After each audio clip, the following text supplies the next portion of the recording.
Yeah, I went and took a piss. What's your take on being insecure with new releases? That is super common. If you care about the art enough, you're going to be insecure about everything you put out. So that's natch. Super natch. Big natch. So I wouldn't worry about that. But it means you care, which is good. You should never beat yourself up and be like, damn, I'm not going to be good enough, or damn, this isn't good, or this isn't good, blah, blah, blah. Be as confident as you can. You can't hide being insecure about it. So you just kind of got to roll with it.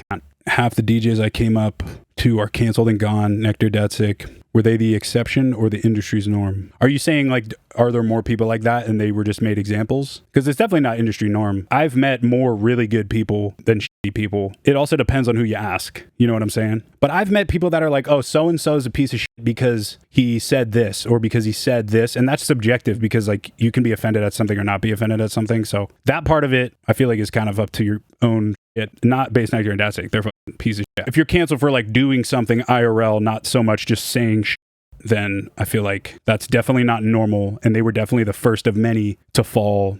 I don't like them. Should everyone take a breath in through the nose, out through the ass. OG Planet Neutral burned on a CD because no aux. That's what's up, bro. You know what's funny is Planet Neutral is my full name anagrammed. So if you type in Planet Neutral, you could spell Tanner Petula. What's a good way to get my music heard more? It's changed a lot. Back in the day before there was all like algorithms and shit, it was so organic. Like, yeah, everything sucks nowadays. Everybody wants to check your fucking pockets, the government, whatever. But like the good part of it is the playing field is leveled. And a good example of that is seeing all these new like influencer, like viral fools that blow up. Like that could happen with your music. You know what I'm saying? There's one guy who I discovered recently because of an Instagram reel. His name is Not Euro, and he made a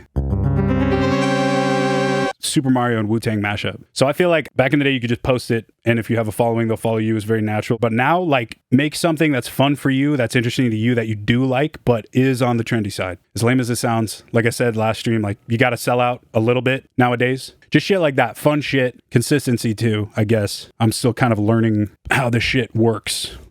To an extent, I've just been doing what I'm doing, but yeah, but you got to post a lot, which is hectic as fuck. Yeah, as shitty as it is nowadays, if you want to get your music out there more, you kind of need to have a little bit of pull. Also, don't take yourself too seriously. Confidence is great, but can't take it too serious. And if anybody has constructive criticism, even if it's mean, don't take it to heart. A really good rule of thumb, I learned this recently. I forgot who said it. This is not my quote, but don't take any advice or pointers from somebody that isn't above you or like someone that you look up to. You know what I'm saying? If you show your friend who is not a musician your music and they say they don't like it or like this part's weird, like it doesn't have that big of effect as somebody that's like a professional. If you're in the studio with somebody and you respect them and they give you advice or like comment on something or how something can be better or what part's ass and what part's good, like that's something to kind of take in and like stew on and learn from. But if it's some rando like telling you your shit's ass or you're never going to be shit, if he's not either close to where you want to be, above you, or like some shit, you shouldn't really be worried about that. Everyone's going to say some shit. It's a lot easier to be mean than it is to be nice. I speak from experience, bro. I used to be a fucking chode. Shows in Europe, maybe Budapest. Much love from Transylvania, bro. Isn't that where Dracula lives? No question, but fuck you lovingly for inadvertently getting me back into GTA. Went from 120 minutes to 50 hours the past few days on Steam. Fuck yeah. That's what's up. The best game ever. I'm not even kidding when I tell you. I play on PS3, not online. I definitely have well over 10,000 hours across the board. PlayStation 3, 4, 5, Steam, Xbox, just over the past fucking 10 years. Okay, so I had this idea. I have crippling ADD where I make beats out of anything, bro. Anything. The other day I was in Dick's Sporting Goods buying some fucking free weights for my gym. The song that came on, I'm like, this is great. Shazammed it, sampled it. Now I got a Tara Reid beat out of it. So I'm starting this thing called fishbowl sampling that's exclusive to my stream. And I got this fishbowl here, kind of like how Kill Tony does it. So these are all just anything from a song from a video game to a fart. Like Shane Gillis is in there. William Montgomery's in there. Shit that I fuck with, shit that I've heard, shit that I think would be funny. My girl threw a couple things in here that I don't know what they are. So there could literally be anything in this fucking bowl. And it's going to be a segment I like to call fishbowl sampling. If you want to use it on your stream, I don't give a fuck, but I did it first, bitch. I'll read you the list of the newest ones. I've just been taking them down in my notes and then I'll write them and throw them in the bowl. Japanese jazz, wind chimes,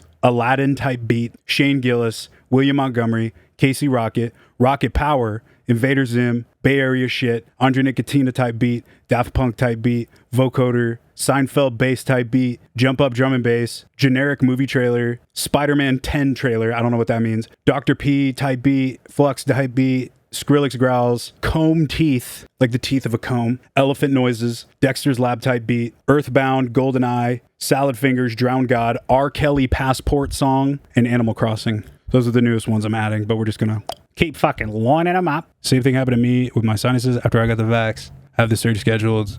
It's finna take my fucking turbinates, dog. The plus side, I could breathe like a motherfucker. I used to think I had problems breathing because I breathe so well, if that makes zero sense. But yeah, it's why I sleep very deep. I fall asleep quickly. And yeah, it's great. So that's the plus side. You always got to look at the plus sides. Downside is I'm constantly getting sinus infections and my nose bleeds a lot. You'll probably be picking your nose a lot and going, but you know, whatever. Yeah, dude, shit's whack. I didn't believe any of the anti-vax shit until I myself was told that it's from a vaccine. But we're not going to talk about that because anytime I watch podcasts that I fuck with and they bring up politics and COVID, I'm like, bro, turn the page. Everyone needs to shut the fuck up about COVID, including myself. My homie sent me, some dude on YouTube made a fucking documentary about me. I watched it yesterday, thought it was great, very on point. And I really liked the ending part of it because everyone thought I was like super depressed still and like bummed out because of this visceral shit that doesn't exist to me anymore. Like it's not a thing. But the way he quoted it in the end of his documentary was really good. But shout out that guy and his doc if you haven't seen it. I think it's like from DJ to rapper or something. Your boy's about to get yoked at the gym, bro. I've been hitting it hard for a while. Do you engineer/mix all of your Terry Reid music? Yes, I do. I'm kind of a control freak with my music when it's mixed. Back in the day, I used to send my shit off for mastering. It wasn't the best.